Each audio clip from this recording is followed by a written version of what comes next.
Hi, everybody. Welcome to Black Girl Who Manifests. My name is Sasha, if you're new here, and on this channel, we discuss African spirituality, manifestation, and overall spiritual concepts. So in this video today, we are going to be discussing something that's quite popular in the spiritual space, twin flames. That intense magnetic connection that feels so fated, fiery, and unstoppable. It has become such a buzzword in the past decade, I would say, or so, and a trending spiritual goal, like what everyone wants to achieve, at least everyone spiritual wants to achieve in their love life. But my question today is it really love or is it something else? And in this video, I really just want to take you guys on a journey. So through my own story, African spirituality, how that plays in, and what true spiritual union means. So I just want to start by defining twin flame. So if you haven't explored it yet, or if you don't know too much about the concept. So according to the modern spirituality, new age, twin flames are one half of a soul or two parts of a soul, however you want to define it. And when together, they make a whole. So when you're in your twin flame experience, you're basically living your life trying to find your twin flame and become one, become a union. And if that twin flame appears in your life, it won't at first be, a glorious thing. Maybe at first, initially, but eventually it creates a very tormented dynamic. And therefore we have runners and chasers. And that runner is someone who recognizes the connection. They know it's there. And in the beginning, maybe they're love bombing, it's all lovey-dovey, it's all perfect. But then again, something comes up, something that scares them or shakes them up, and they eventually run. They literally just disappear. They ghost you. They don't want to be a part of you. They may even begin a relationship with someone new. Yeah. So the chaser is the person who's constantly trying to make contact with them. So the one that really feels a lot of the heartache and the heartbreak due to the runner's, nonchalant, I don't care behavior. And usually they position the feminine energy to be the chaser and then the masculine energy to be the runner. So the term twin flames, I wouldn't say it was coined by, honestly, I probably should have done my research before making this video. But anyway, there was a popular couple who built a business around the whole twin flames thing. And there's even a documentary. I don't know where it's streaming. I think it's Netflix or maybe Amazon Prime or something. And it was called Twin Flames United or Reunited, whatever. And there was a lot of controversy about it because they were basically pushing a lot of or encouraging a lot of spiritual psychosis with their business. And they were essentially helping people reach the goal of a union with their runner, twin flame. And they were also getting people to pay them like thousands, like ridiculous amounts of money to help them reunite. And in the documentary, people were basically exposing them for how dangerous it had become and that they were basically con people and taking money from people in very vulnerable situations. So I mention all of this just to say how, the whole concept can be quite flawed and how there's a lot of people out there who are preying on people who are in this twin flame situation, because we know that everyone wants love. Everyone wants to manifest love. So many people want to feel love, want to be held. Like it's a desire. It's a need for many humans out here, or not even humans. It's a desire for all of nature, right? And there's many practitioners who want to take advantage of people who are in such a vulnerable state. So I just mentioned that just to add on. So to my story, I thought I had met my twin flame, and this was back in maybe oh my God, 2017, 2018, our names were so strangely similar. And he was like the male version of me, like literally physically, he looked like me, but in a man's version. And we had the same spiritual questions, the same curiosity about life. And he was the first man I met who wasn't in a religious doctrine, but more of a spiritual one. And I really did feel seen.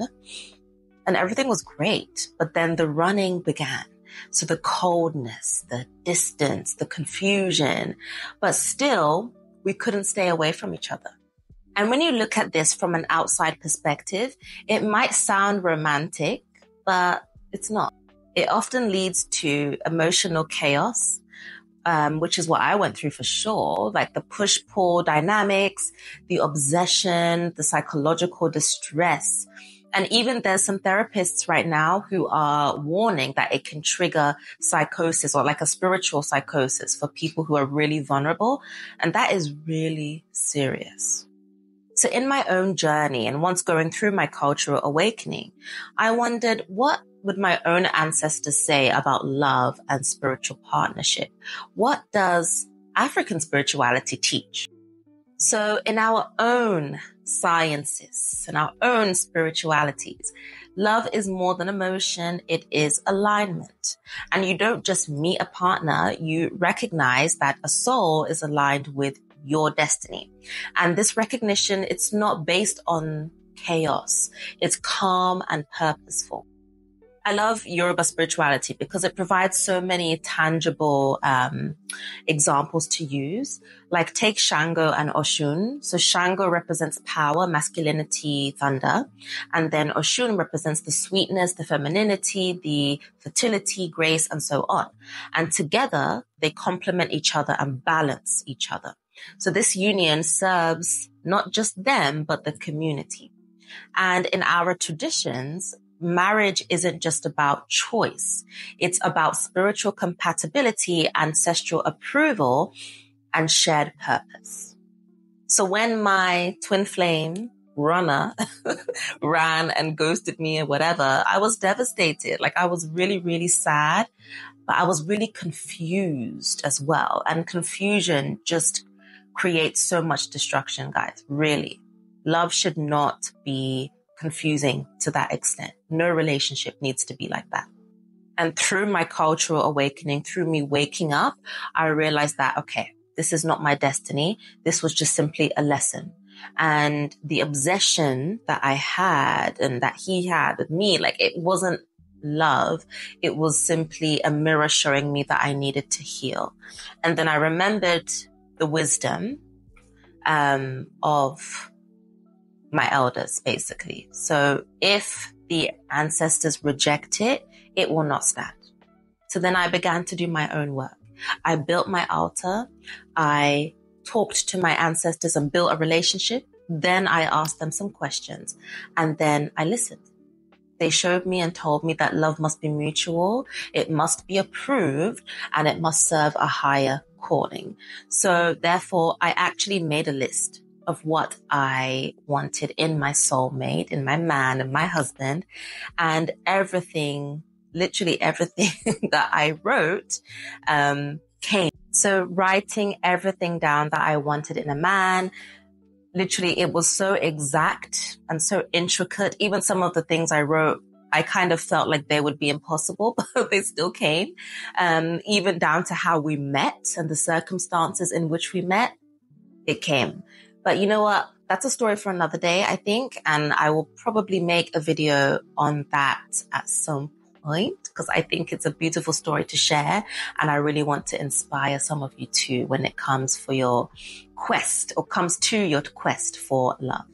But when I say make a list, I'm not talking about just like a wish list that you can send to the universe as if it's like a grocery list. No, I had to also get aligned with myself so that this type of person I'm writing down, I was aligned with that energy, basically. So it's a mutual thing. And I had to make sure that that list was also approved by the ancestors and that my destiny was in line with what this person's destiny also would be.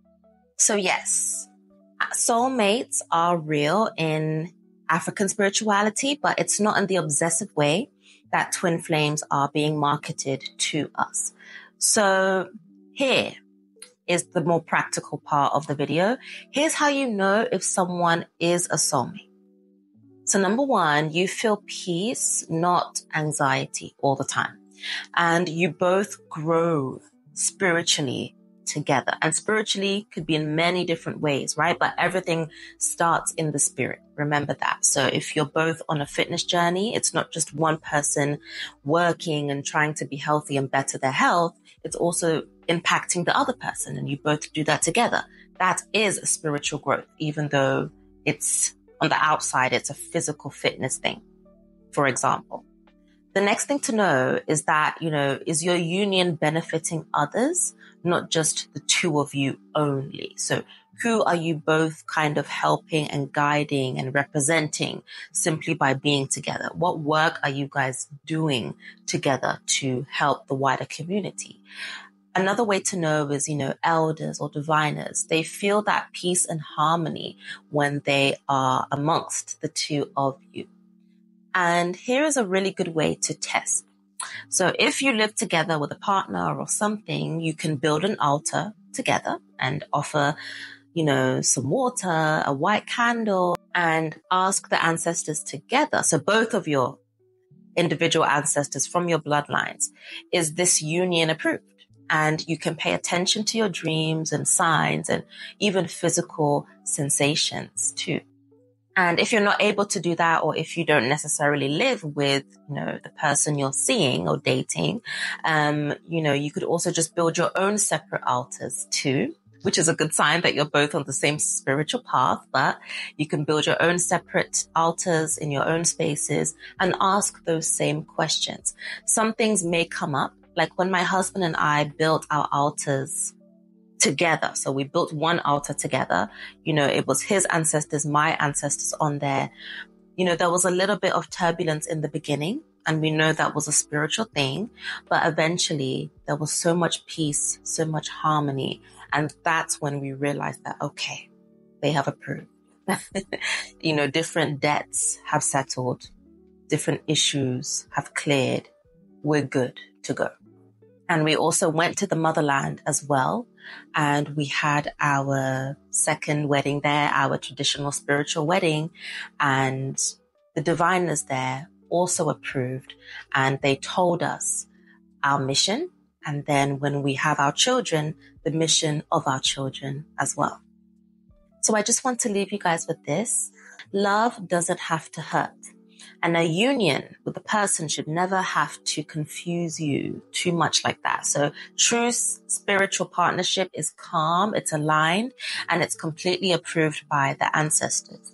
So twin flame ideology, it can really mess you up and stir you up. But African spirituality, your culture, can ground it. So if you are on this journey, seek a mission first, I would say. Don't just aim to fall in love with someone. Falling in love, even that phrase, is a trap.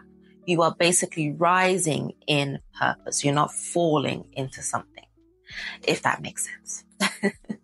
So if you are currently looking for love and working on manifesting your own soulmate, your husband, your wife, whatever, I really recommend that you join my Patreon group, Black Girls Who Don't Pray, where we alter our prayer points to declarations while unlearning religious prayer doctrine. And if you want to work with me one-on-one, you could also book my Manifesting the African Way 101, where I can give you those personalized tools to help you manifest your soulmate and the person that is on the same mission and on the same level as you.